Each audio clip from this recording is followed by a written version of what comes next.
Hey, what's up everybody? This is Paul here from Paul's Customs. This is an action figure review for those of you who are ages 13 and up.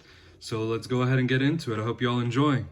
So as you can see, my custom action figure is the one right there in the middle of these three guys right here.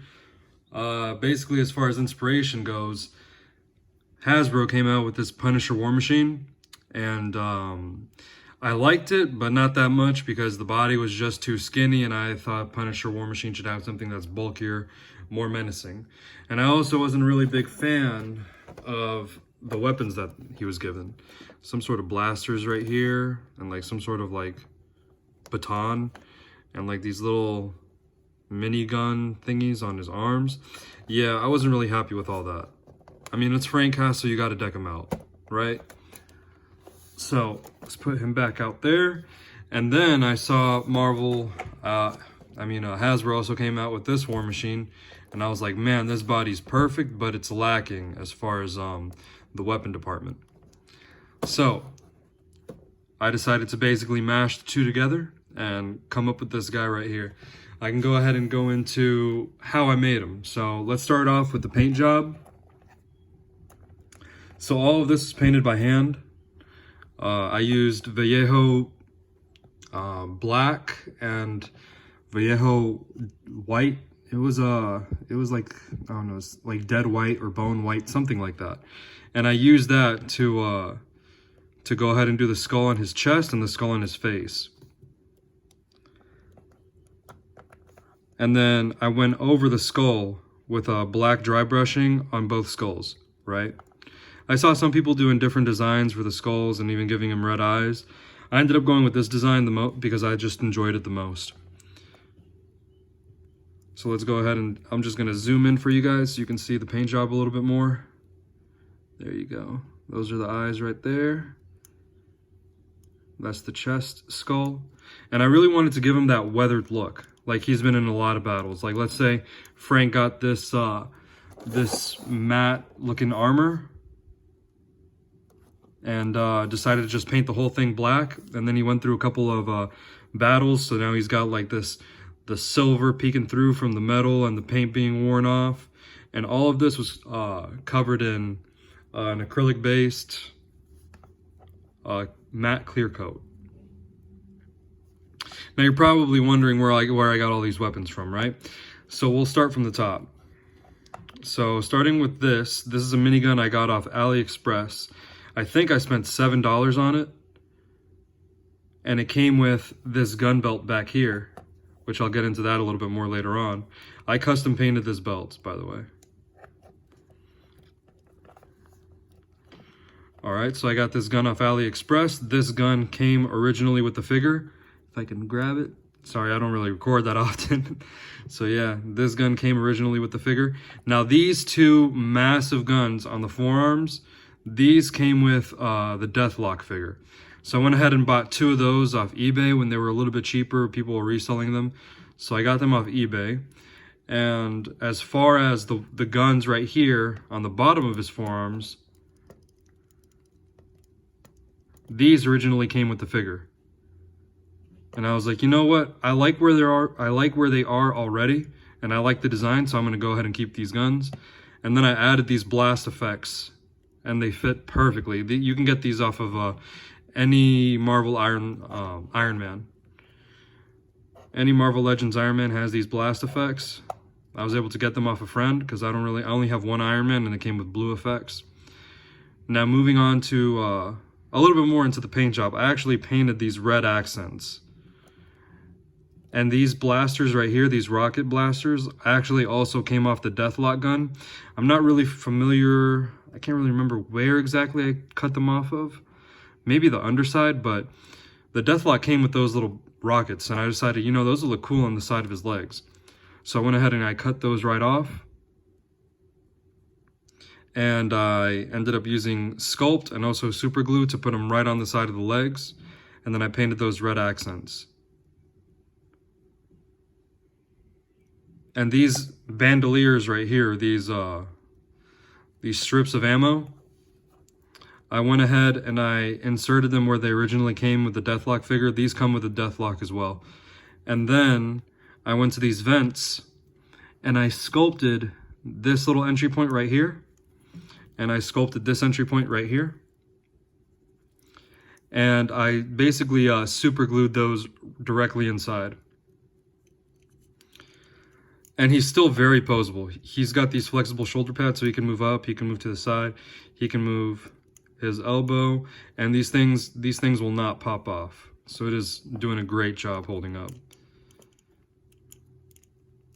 As you can see, he has full elbow bend, and he can move forward, and he can move back with no issues. Forward and back, no issues. And it won't pop off. Now this ammo strip that I have right here, I wanted it to seem like it was actually coming out of Warmachine's back. So if we zoom up a little bit, you can see that I actually dremeled this out, and then it's actually attached on the inside with magnets, right? So even if he does fall off, if this ammo strip does fall off for some random reason, you can always just pop it right back on. And there you go, no worries with that as far as I'm concerned. Now you're probably wondering now, because this is something that I was wondering when I was seeing other people trying to make one, how exactly did I get this kind of range from this minigun, right? Because if I wanted to, I could go ahead and put this Gatling gun, I could push it back here, I could even turn it if I wanted to. I could just turn it this way, I could turn it the other way, I can move this up and down and turn it side to side. And the way I did that was by hitting up a friend and asking him, you know, what would be some good joints that would help me work with this kind of dynamic range. And these right here are actually Revoltech joints. I think I got them off eBay. I got a pack of 6 and it was like $18. It was ridiculous. For 6 little pieces of plastic, $18. Now the paint job can be a little rough in certain areas, but that was perfectly fine. I didn't want this figure to come out pristine. I wanted it to look like it's really been through it. Like it's been through some battles, it's been war-torn, it's been scratched up, banged up, but it's still, you know, it's Frank Castle, it's Warmachine, it's ready to go. Let's see here, what else can I talk about this guy, with this guy? I can go ahead and turn it around a little bit, have y'all look at it. Yeah, custom painted those red. I dry brushed the minigun as well, the Gatling gun, I dry brushed that. Oh, before I forget, here we go. This is something I wanted to talk to y'all about. Here we go. This right here, Abe's Epoxy Sculpt. This stuff is amazing. Oh, I turned off my light. Let me turn that back on. So let me put this right here. All right, Abe's Epoxy Sculpt. Now, you guys, if you're gonna go ahead and copy my recipe or you want me to make one for you, just go ahead and go down in the comments below. You can find me on Instagram under Paul's Customs. If you do want me to make you one, you know, I definitely can. I have the spare parts to make some. But let's see here. This Epoxy Sculpt, I actually used this, sculpted it into equal parts, and then used this to actually attach these forearm blasters onto my figure. It worked really well, and this stuff is like industrial grade, so, and it's waterproof and everything. See right here? Permanent, self-hardening, and waterproof. So this thing is amazing. You can dunk this guy in water and he'll be perfectly fine. And obviously the whole thing was sealed with an acrylic matte. And when you have it in your hands, it looks absolutely gorgeous. I'm just going to show you guys some of the details in the paint job. Look at that. So as you can see, when you turn it to the light more, you can see more of those silver dry brushes. Right along here, some silver dry brushing.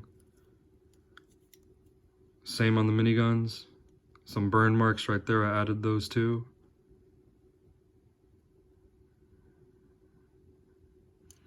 Some red accents.